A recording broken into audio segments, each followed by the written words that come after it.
The fascist Indian state will be destroyed, the Indian New Democratic Revolution will win. The People's Liberation Guerrilla Army, which is continuing the People's War with great perseverance and determination for the victory of the New Democratic Revolution, is completing its 25th year of struggle.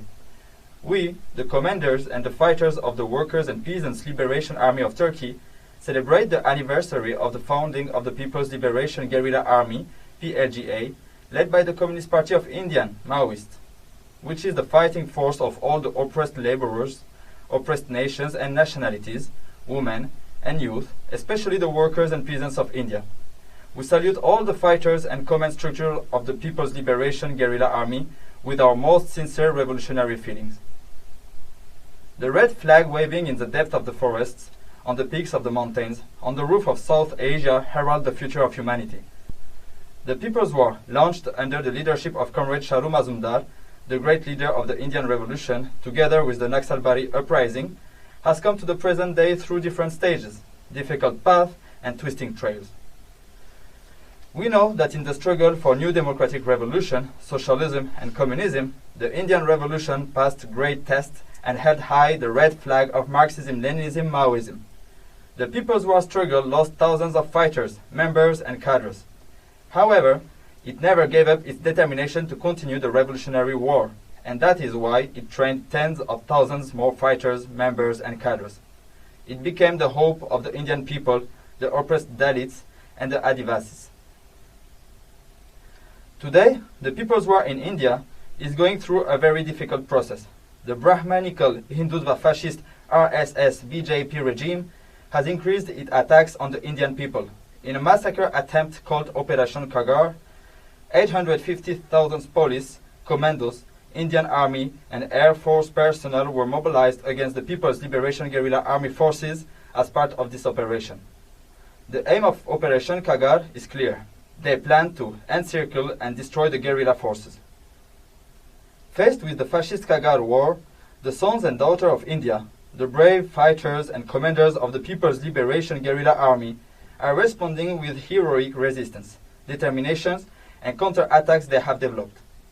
In this war, 320 comrades have been martyred in the last year, including Comrade Basavaraju, General Secretary of the PCI Maoist, member of the Central Committee, members of the Regional Committee, and plga commanders.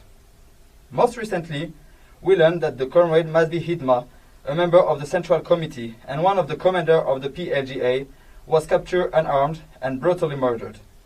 Undoubtedly, the losses suffered over the past year are heavy and, in terms of their consequences, irreparable.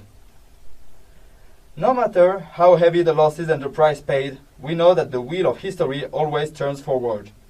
The losses suffered can only create a bend in the path of the Indian Revolution's march to victory, but they cannot stop it. Those who eat the people's bread but betray the people's hope for liberation, who surrender the people's and the revolution's weapon to the fascist Indian government, and who call for a life of dishonor, the clique of Sonu and Satish, will also take their cursed place in history. The workers and peasants of India will never forget that photo took by the fascist rulers of the Indian state while their own children were heroically fighting and dying as martyrs. In accordance with the dialectical flow of history, on one side heroism and glorious resistance are displayed, while on the other side stands the despair of fear and discouragement. Sonu and Satish, the clique of traitors, will spend the rest of their lives in shame under the weight of their cowardice.